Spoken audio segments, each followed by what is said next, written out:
Happy New Year everyone, and I hope you're all doing well. So, I was looking around YouTube for some analog horror to talk about when I stumbled upon a video titled Top 8 Worst Analog Horror Series Other Than UrbanSpook by Cut Cafe. I've seen this video before, but revisiting it got me thinking. I should definitely cover UrbanSpook's series, and could you actually survive the worst of analog horror?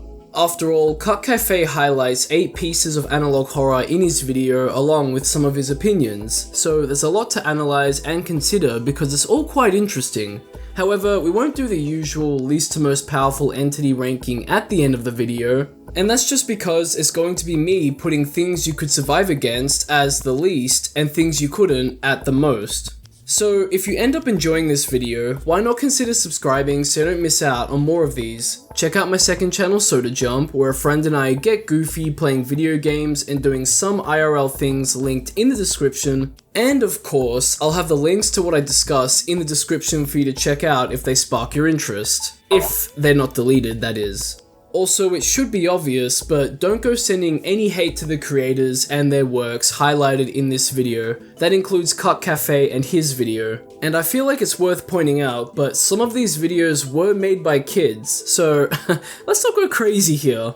And with all of that being said, let's take a look at if you could survive the worst of analog horror.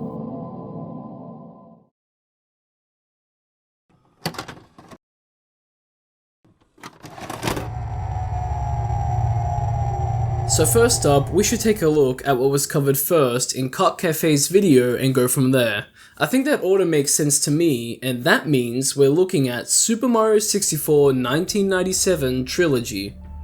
And it doesn't exist anymore. I can't find these videos anywhere, as when I try to search for it, other videos come up, especially from this one guy called Sunflower. You know what? Judging by the looks of him, he looks like he makes some incredible content. You should definitely subscribe to him. But anyway, lucky for us, Cat Cafe has summarized the series in his video with footage of the videos playing in the background. Praise be! In each of these 3 Mario 64 videos, things play out pretty normally until Mario wrongs another character in some way. He beats Koopa the Quick in the first video, and Koopa does the only rational thing and ends his life?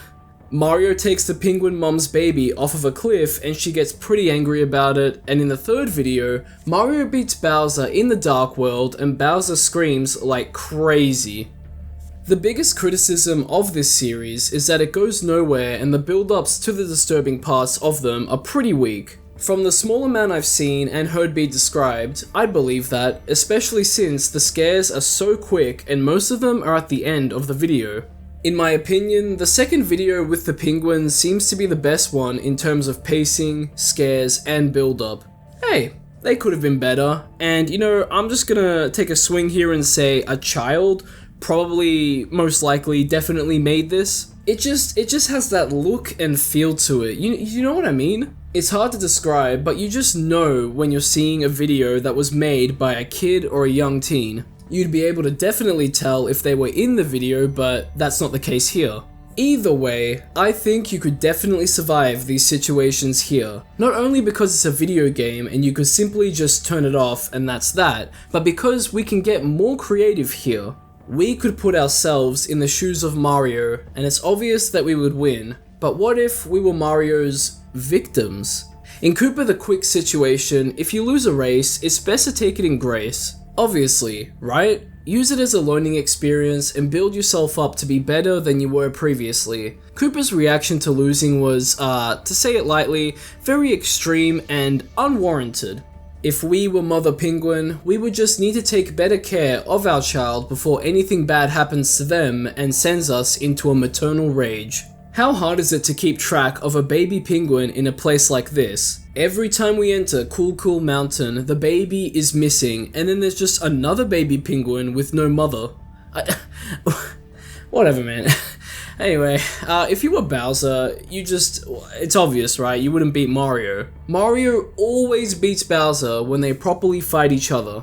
Although Mario does lose to Bowser here and there, but it's never anything serious since Mario always just gets his strength back and beats him, so However, in Mario 64's case, if you were Bowser, you'd have a 1-up as Mario would need to beat you 3 times to finish things. So at least you'd have 3 attempts to try and get things right. And even if you don't, Bowser always comes back. So depending on who you are, you could survive Mario. Next up, we have the Nickelodeon hijacking incident. Now, just like with the Mario trilogy, I can't seem to find the original, but there is a re-upload, so I can link that in the description. The big controversy within this video is the use of real people, with one of them being dead, Steven Hillenburg. If that name's familiar to you, that's because you'll know him as the creator of the SpongeBob SquarePants cartoon, and that's what's landed it as one of the worst analog horrors. Using real people in analog horror can be a morally contentious issue to say the least, depending on how it's done. This, however, cranks it up to the max. At first, the video shows the Nickelodeon hack, and it's very hellish in appearance and sound. Remember that for what's to come. Like right now, because Hillenburg is shown to be talking about why a mystery person killed him. It doesn't help that the grammar here is atrocious. Please, just double check your grammar for mistakes when making something like this. It's just, the amount of times I've tried to watch a piece of analog horror or just some sort of internet horror in general and the spelling is wrong somewhere and I have to sit there and go, what is this person actually trying to say? And that's I'm losing my words here. And that's especially difficult for when I'm trying to analyze something for a video and I go, what was this person actually trying to say? And oh my goodness, don't even get me started with incorrect spelling and incorrect grammar that's been ciphered or encrypted. Oh my god. But it's all good fun in the end, right? See you in hell, Steven Hillenburg. Holy shit. The whole video basically dishonors a dead person more than Nickelodeon did when they announced their SpongeBob spin-offs right after Hillenburg's death, which is its own massive rabbit hole, which we won't get into, but anyway, it's a shame because the visuals and audio present in the hijacking analog horror video are really good. Like this screen with SpongeBob here, this looks good. I like it. And you know what? A whole series looking at a few Nickelodeon hijacking incidents and developing a story over multiple episodes could have been a great bite-sized watch, but unfortunately we didn't get that and the creator has seemingly vanished off of YouTube. The only thing I could really find are re-uploads of their content existing as the only forms of proof of their account.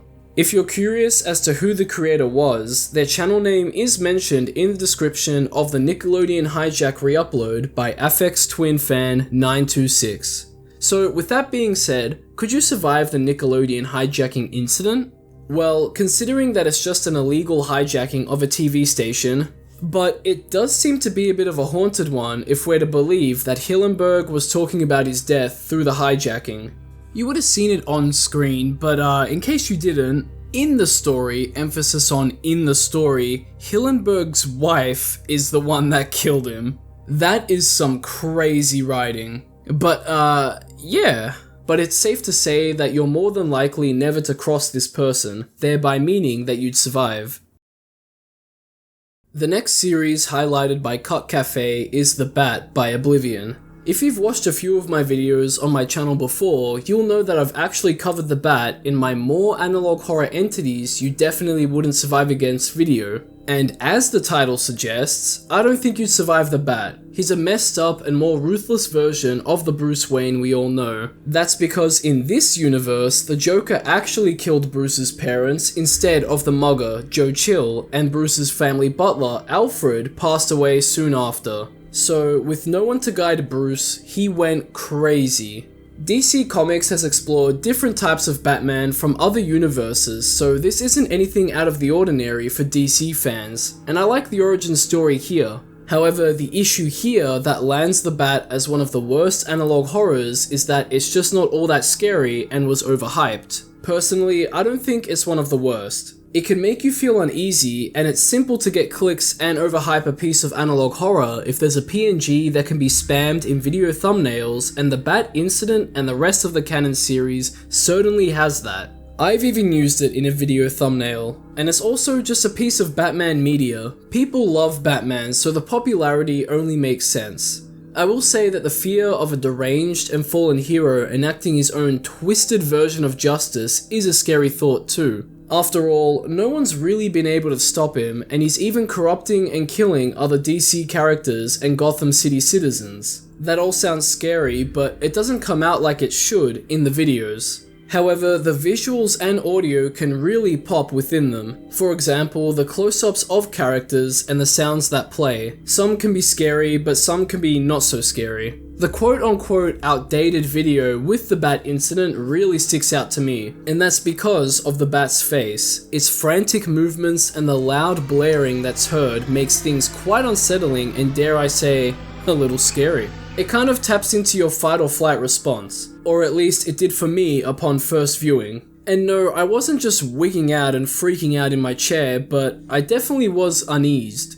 I think the series needed more of that to push the story and the spooks. And like I said before, no, I do not think you would survive the bat. Like I said in my previous video, if you were targeted by the bat, you'd be finished. He's too far gone, rich, and resource heavy for you to be able to do anything. A lot of you commented on my previous video that you could simply not live in Gotham City or leave it.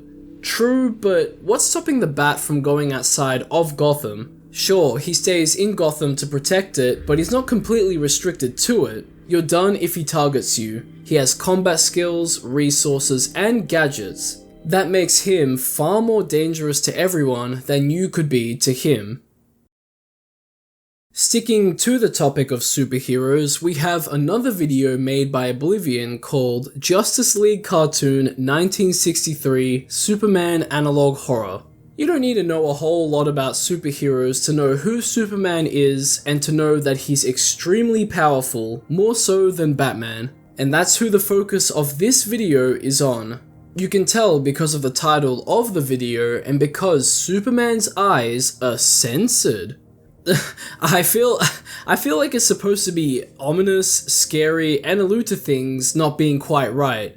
It definitely does with the latter, but it isn't ominous or scary, and that's the issue with the video. The build up to the meat and potatoes of it is just too long and doesn't lead to much. The majority of the video is just an episode of what I assume to be the original Superman animated cartoons produced by Fleischer Studios, but obviously a censor has been put over Superman's eyes. The episode we're watching is cut short by an emergency announcement from the president, JFK, and this video kind of dishonors JFK's life in my opinion. Only in a minor way, as you see, in this broadcast, it's made apparent that the superheroes that swore to protect us have turned against us instead. Vigilantism is banned in the US again, merchandise and fictional works of superheroes are still allowed except for anything related to Superman. In a weird turn, JFK declares that anyone acting against these laws will be imprisoned or shot on sight. I don't see JFK ever declaring something like that, at least the shot on sight part, but it's just a really strange announcement. And then we get to the end of the video where the superheroes ghoul out, stop being heroes, and this call is made. When America falls, Earth follows. That's such a hard quote. So metal, man. I love it. And that begs the question, could you survive? No. Nuh-uh. No way. Superman and the other members of the Justice League would eviscerate you. This isn't some Suicide Squad kill the Justice League bullshit, and I don't care if the brainwashed heroes they kill are probably clones. There's just no question about it. They're some of the most powerful creatures on the earth, and if they felt like you shouldn't exist, they'd have all the power within them to make that happen. And next up, we have the Woods.mp4 by Team M-Bomb. That channel name's very close to sounding like something else. And this video that we're looking at is a Bluey analog horror. You know, Bluey. An analog horror based on a children's IP can be something that works. You take the innocence and family-friendly nature of things and turn them upside down into something twisted. It doesn't really work here, and that's the big issue. A show like Bluey would be really hard to turn into an analog horror in my opinion. What makes a children's IP truly scary is the what ifs and the wondering the mind does when it sees or hears something that doesn't click and begs questioning. Like, for example, SpongeBob's skin theory. Why are so many characters wearing suits of other people? What are the implications of that? What about the magical school bus? How did Arnold come back from this? From my admittedly limited viewing of the Bluey show as a whole, there doesn't seem to be anything like that in the show. It's very squeaky clean, so there's nothing to really stem any horror from. You just gotta get lucky and hope that something sticks. The Woods.mp4 does not. The story here is about Bluey's older brother who passed away at some unspecified date. For those who don't know, Bluey is a 6-year-old girl and she has a younger sister called Bingo. I had to search that one up and just double check because I thought they were both boys. Anyway, this video is actually a sequel to M-Bomb's video, Bluey Older Sibling.mp4, and that's... I don't know, it's a video. Anyway, the more important thing is there's something going on in these videos about some show writer / Satanist who was killed and now inhabits Bluey's older brother, and that older brother is buried somewhere out in the woods, and there's maybe a monster, and the execution just doesn't really work as well as it should. It's like I'm watching a very mundane slideshow. That's fine, someone younger definitely made this, and you know, a good try overall. But it still begs the question, could you survive against this? As long as you're just a regular old person, then yes, but if you're part of a satanic cult, then hope that you don't get put into a children's cartoon. Why a satanic cult would put someone's soul into a show like this is beyond me. But if there is a monster, you're part of the show, and you're just a regular talking dog, it's game over. Your fate would be left up to the writers. From here, we have something that's controversial and regarded as bad for completely other reasons to the ones already discussed for the other videos. GUBY and Friends is something I covered in my even more analog horror entities you could definitely beat video, and it's made by a channel of a similar name, GUBY. In this series, we get to watch a cartoon where the titular character, GUBY, teaches us what you'd usually find in a children's TV show, except it's analog horror, so obviously there's a catch. A very big catch. I'll be spoiling a few things here, but there's a lot of pausing you'll need to do on some still frames to solve what's happening to the children that view the show and to figure out who GUBY really is. Now, the biggest reason I've seen as to why people have an issue with GUBY and Friends, which Cut Cafe points out too, is some of the images used of GUBY. If you take a closer look at some of them, they look AI generated. It's not confirmed if they are, but people have their suspicions. No matter what your opinion is on AI generated images, a lot of people don't like them for numerous reasons. Taking work away from artists, creating slop, inching us ever closer to a dystopian inbred AI future, whatever it is, people have their issues. I mean, hey, I have my gripes with it, yet I've used an AI image in one of my videos, and my friend Harry made this AI image of us for our second channel Soda Jump, which we've used like once in a video, I think. It feels more like a gimmick than anything else, honestly. So everyone has their beliefs and limits regarding morally charged topics. If this was AI, I wouldn't really care, but I understand if other people would, because I know there's things to care about and question regarding AI art and AI in general.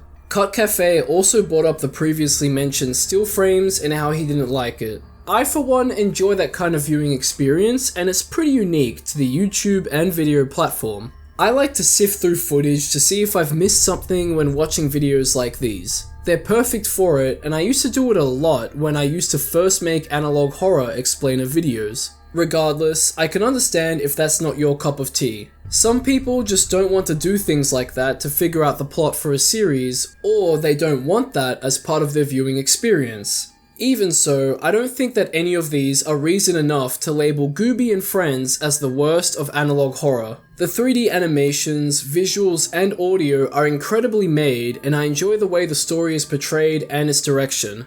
And that begs the question, could you survive against GUBY? I claimed that you could in a previous video, and I'm sticking to that decision. Keep your children safe and never leave them alone in a room with the man behind the GUBY mask. That's the threat here. He's GUBY, or at least it's safe to assume that he's playing the role of GUBY. Is he the creator of the show? Who knows, but he's corrupted the youth by taking them away from their families to do unspeakable things to them. And we can see that corruption and pain seeping into the show. Practice your Second Amendment rights if you need to, and as I've said in other videos, if you don't have any Second Amendment rights, adopt some, and hope that the police catch on to things too. If you're a child in this situation, hope that your parents are smart enough to be monitoring what you watch and that they protect you from this monster. Stick to them as well in public places. It is so important, I cannot stress this enough, so important for kids to stick to their parents when they're in public spaces. The few times I had wandered off as a kid and my parents lost me and panicked was, well, it wasn't too much, but something terrible could have definitely happened. If you want to go off somewhere, at least tell your parents so they can go with you, or in other cases, just let them know so that they can watch you or just be aware of where you are. I'm no parent, but here I am giving parental advice. But I feel like this sort of stuff is just common sense. Next up, we have Tom Through the Window by Da Homies. This is yet another series that I covered in a previous video of mine. More analog horror you could definitely beat. The biggest thing this video and the series has going for it is this still found in the Tom Wins video. This is supposed to be Tom from the Tom and Jerry TV show. In the show, Tom and Jerry are constantly playing a cat and mouse chase with each other, with Jerry always coming out on top. Well, for the most part, but if Tom won and actually killed Jerry, then that would be the end. No more TV show. Spoilers for Tom Through the Window, by the way, but that's exactly what happened. We find out about all of this through the recounting of a neighbor of Mammy, the owner of Tom. Now, I don't think this series is one of the worst analog horror has to offer, but it's not great either. First of all, the grammar here should be a sin. Remember to always fix up your grammar. I know I'm not perfect with my grammar, but double check it even if you think it's right. The story here is pretty strange too. Episodes from the show are shown to us as part of our main character's recounting, but a lot of what we see is just slideshow style text on screen. There is a point where we see footage from heaven which makes you wonder if our recounter went up to heaven and saw this, or if they're just describing what they think heaven would look like when Tom threw a bag of kittens into a river, and Tom's up there in the episode too, so did Tom die and come back to life as an evil version of himself? Honestly, it's all up in the air. Things climax at Tom killing Jerry and Mammy with a knife, breaking into the home of our titular character, staring at them, and then going off into the wilderness. Great. And you know what? Sure, some of the grammar I can look past, but some of the dialogue in this, it's just, it kills any scares or horror that's trying to be made here. How can you take this part seriously with how it's typed? Our person here asks the police about Mammy, and it just sounds like a conversation between two robots. Things end with an EAS warning the public of a tall creature, Tom, roaming around attracted to static and alarms of all things. A cartoon character and static? I get it. TV static. But alarms? Is he like a zombie attracted to noise? Who knows? Static is mentioned in the first video as the static. He's coming. And then it's never brought up again. Maybe he was like a sentient cartoon character that jumped out of a TV, but I don't know what to tell you. And as you can see, there are a few plot holes in this series. It ends on a bit of a mystery too, and that's that. I think hiding the monster that Tom's become is great visually and for the horror, but the episodes shown where he looks like a normal cat don't really help with that. But there are certain parts that are changed that really do help. And yes, you could survive against Tom Through the Window. A manhunt against this thing shouldn't be too much of an issue either. After all, it should just be a strangely tall cat, right? If we assume that Tom's died before, then he can be taken out again. And for the last video, we have Tiffany School Find Out game, which was deleted by its uploader, but was re-uploaded by Creative Vibes. This video emulates a 2009 point-and-click flash game really well. Each level has you help Tiffany clean for Mr. Jefferson by finding certain objects. Think of I Spy, but really easy. Anyway, Tiffany talks about how chummy she is with Mr. Jefferson and asks you to look for some more objects, including a glove. But there is no glove, only a hand, which Tiffany gets a little annoyed at being pointed out. She then goes on about how older men have always liked her, including Mr. Jefferson, and you can see where this is going. It's always a Mr. Jefferson, isn't it? This concludes with gore that's explained with a pretty disturbing fact about Mr. Jefferson's relationship with Tiffany, and then you become a victim. This also reminds me a lot of those messed up Lacey games. You know, you have a seemingly mundane flash game and then all of a sudden it turns into a horrific nightmare. Now, to call Tiffany's School Find Out game one of the worst analog horror videos/series might be a bit of a stretch. Opinions are opinions, and I think it's not too bad. It takes you off guard by revealing a pretty disturbing story with heavy themes dressed up as a cutesy flash game.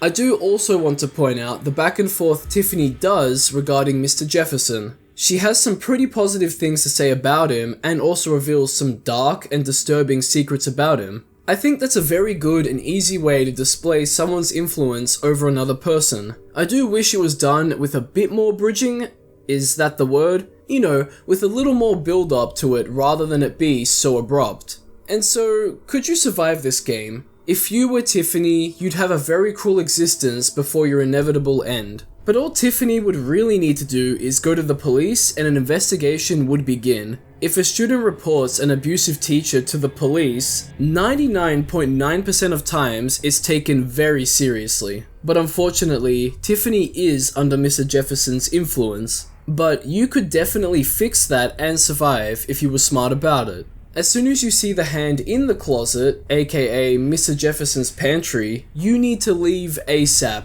Just run, leg it, and call the police. Bowl over people that are in your way, just get out of there. And if Tiffany accompanies you while all of this is happening, she may open up to you since she does so freely in the video to the player. However, she might be doing that because she knows the player is going to be slain by Mr. Jefferson, so it doesn't matter. It's the sort of thing where if Mr. Jefferson is caught and jailed, everything will turn out fine. Well, Tiffany would need some therapy and monitoring to say the least, but all should be as well as it can be. Mr. Jefferson is stupid enough to leave a severed hand in his pantry/closet in the school, which would mean that his unspeakable actions might be done on campus or at the very least start there. With enough security cameras on the school campus and enough investigating on the missing students, things would be put together pretty quickly. You just need to play it smart and not end up in his closet.